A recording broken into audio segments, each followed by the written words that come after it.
Good morning, everybody.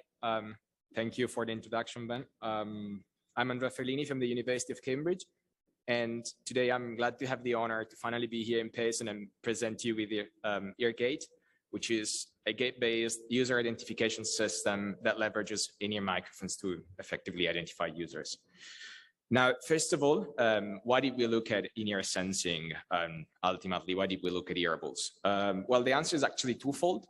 On one hand, from a market standpoint, as we've seen in some of the previous talk, earables and wireless earbuds in general are clearly living a momentum, and they are forecasted to reach one of the largest share in the wearable markets in the next couple of years.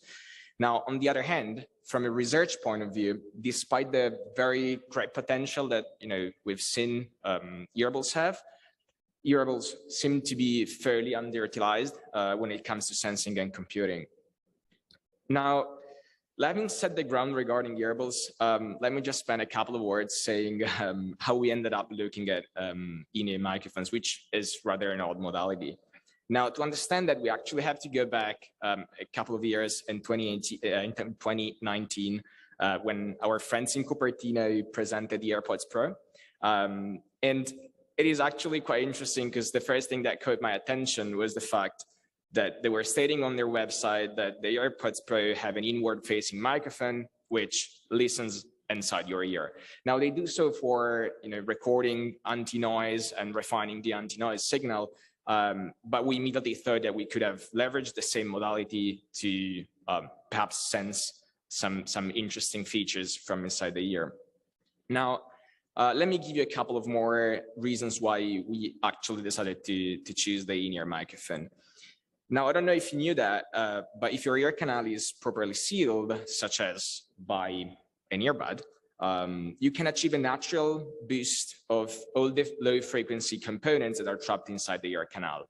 Now, this phenomenon, it's called the occlusion effect, and it works very well for bone conducted sounds, which have very low frequency, around like 50 hertz or so.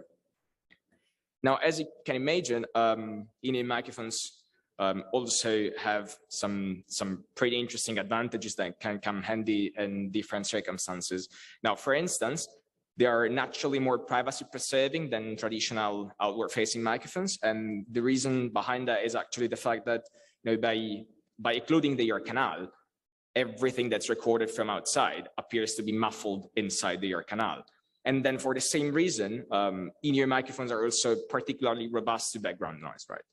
Now, lastly, microphones are in general a very cheap and readily available modality.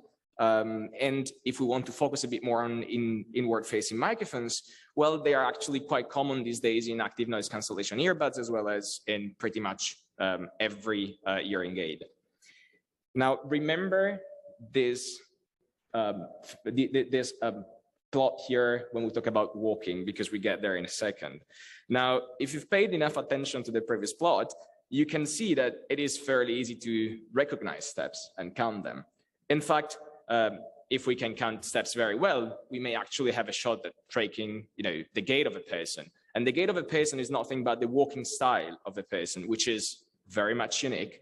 And its uniqueness is actually dependent on the uniqueness of the musculoskeletal structure of the individual, which is very hard to fake. Now, being unique and very hard to mimic, gait is a very good biometric for user identification. And now, as you can see from these plots here, a gait cycle is essentially composed by two phases. We have two spikes, which are due to the foot hitting the ground, and then this phase is actually called the strike phase. And then we have two relatively flat periods of silence, which are known as the swing phase. Now, ultimately, the question is why should we go after earable-based gait detection? And the answer is actually because it's quite timely, because earables are essentially becoming more and more capable, both in terms of computational power as well as in terms of resources and so on. But they can also sense more and more physiological data, which are very, very sensitive. Besides that, we are seeing the rise of AR, VR, and being able to identify the user and let them access their personal data and log into their accounts is also very valuable. And finally, tracking gait can also be quite useful to spot some medical conditions such as Parkinson and dementia at very early stages. And that's why there's always been like great interest around like tracking gait. Now, enough talking about problem and framing all the nice things and so on. Let's get into the more technical bit of this talk. So to validate our intuition, we decided to start and collect data from about 30 subjects, and we did so under different circumstances and conditions in order to be more realistic. Let me give you a gist of how our system, EarGate, actually works. Now, first and foremost, we leverage the biological phenomenon, which are bone conduction on one hand and the occlusion effect on the other hand. Now, of course, as being an identification pipeline, as every identification pipeline, we do require a little enrollment phase, which we use to train our model to recognize the gait of the legitimate user. Now, EarGate leverages the in-ear facing microphones that it's available in active noise cancellation earbuds to collect steps. And we then group these steps into gait cycles, which we use to extract some features. And these audio-based features that we extract from the audio gate from the gait cycles are then fed to a classifier, which is used to either identify or reject the user. Now, if the gait cycle, if the features that we've extracted from the gait cycle that it's just been recorded match that of the legitimate user ones, at this point we identify the user. And once the user has been identified, their identity remains verified until they actually end up removing their earbuds, which is the only way they have to change identity. Now, EarGate supports two different enrollment schemes, both with and without impostor data. And in our study, we also consider two different types of attacks. We consider replace attacks, which is ultimately whenever a person just borrows someone else's earables and try and use them, which is very common. And then on the other hand, we also consider mimic attacks, which is whenever a malicious attacker deliberately tries to impersonate someone else's gait. Now, you may well agree with me that actually a mimic attack is not really feasible, as we've seen, because not only there is the uniqueness of the musculoskeletal structure of the individual, which makes gait being such a very good biometric for identification, but also there is the fact that we're leveraging audio-based gait, which essentially relies on the bone conductness and like whenever it propagates through the musculoskeletal structure, this somewhat adds a modulation on top of it. Now, for every gait cycle, we extract a set of audio features, which are very common, and then we fuse them. The way we do that is actually probably very straightforward. So we take them from both the right earbud and the left earbud, and we concatenate them in order to retain the sequential information of the audio data. Then, if you remember a couple slides ago, I also mentioned that our system works both with and without impostor data. And well, you may well imagine that whenever it comes to having impostor data, we have issues in terms of class imbalance. And because of that, we sought to try 3 different training testing schemes where we are slightly changing the proportion and the balance of the impostor data in order to assess how our system performs.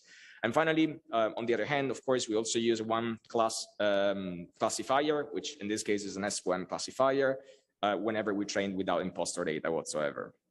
Now, before we delve into the evaluation and we look at how EarGate performs, let me tell you a couple of things about the metrics that we use. So we chose 3 very common metrics for identification and authentication tasks, which are false acceptance rate, which ultimately is the likelihood of our system to identify a non-legitimate user. Then we use false rejection rate, which is the system's likelihood to reject the legitimate user. And finally, we wanted to use a metric that was a bit more easy to understand, which is balanced accuracy. And that's a commonly used metric for binary classification tasks whenever there is class imbalance. Now let's have a look at how EarGate actually performs. So first thing first, we can immediately notice that when we compare different training testing schemes, the differences between the false acceptance rate and the false rejection rate actually disappears as soon as we start dealing with balanced classes. Now, on the other hand, we can also appreciate that the balanced accuracy of the system is actually pretty high, even when there is class imbalance. Now, we also reported leave one out results for EarGate. And as you can see, most of the subjects actually achieve a balanced accuracy, which is greater than 80%, even when the classes are highly imbalanced. Of course, to further evaluate EarGate, we had to look at more real life conditions, and we looked at different footwear and different ground materials. Now, interestingly, we find that softest surfaces such as carpet actually dampen vibrations more and therefore tend to affect the performance of the system. And similarly, but on the other hand, when we're walking barefoot, well, that actually yields to better results because of the fact that the vibrations propagate more easily through the body. Now, nonetheless, we can also see that EarGate still performs quite well regardless the footwear and the ground material as well. Now, before we wrap up, just wanted to leave you with a couple of interesting findings that we found. So as I mentioned earlier, fusing the data from the two earbuds actually leads to better results, as we can see from the bar plot. And these, I think, that leverages what's my favorite thing about earables, which is their duality. It's, in fact, one of the very, very few wearables, if not the only one, that has this interesting feature of being able to record the same phenomenon from two different vantage points, which in this case are the two ears. Now, we also looked at the overhead of the enrollment scheme, and we can say that it's actually minimal. And in fact, we only need about 16 gate cycles in order to achieve a balanced accuracy, which is greater than 90% on average. And finally, we also wanted to make sure that EarGate was not a cadence classifier, but rather was capable of extracting meaningful information out of the gait of each and every individual. And therefore, we tested different walking speeds, and we can see that even though we trained the model with a normal pace of the user, we're still able to perform well whenever the user at test time changes the speed of their walking patterns. Finally, we also tested a lighter version of EarGate, which only leverages MFCC's features, which are faster to extract than all the other features that we had before. And that actually does not impact the performance too much. Now, to conclude, just a couple of systems considerations. So for those of you who were wondering whether more advanced deep learning techniques could actually lead to better performances, well, the answer is that we did try transfer learning and some more advanced classifiers on top of it. And this did yield to slightly better results in terms of balanced accuracy, lowering the false acceptance rate and false rejection rate. However, it also led to a significant increase in the power consumption of the whole system. At the same time, we also measured the end-to-end latency of the system, and we can conclude that it actually can work basically in real time with about 100 milliseconds delay, which are mostly due to the feature extraction. And therefore, we can further reduce that if we only leverage MFCC's features. And finally, our system has a very, very low computational complexity, which means that essentially offloading either raw data or features to the network may not be a good strategy, because that would essentially make us more dependent on the network quality, which cannot always be granted, especially whenever we are in mobility. With that being said, I thank you very much, and I'm happy to take questions.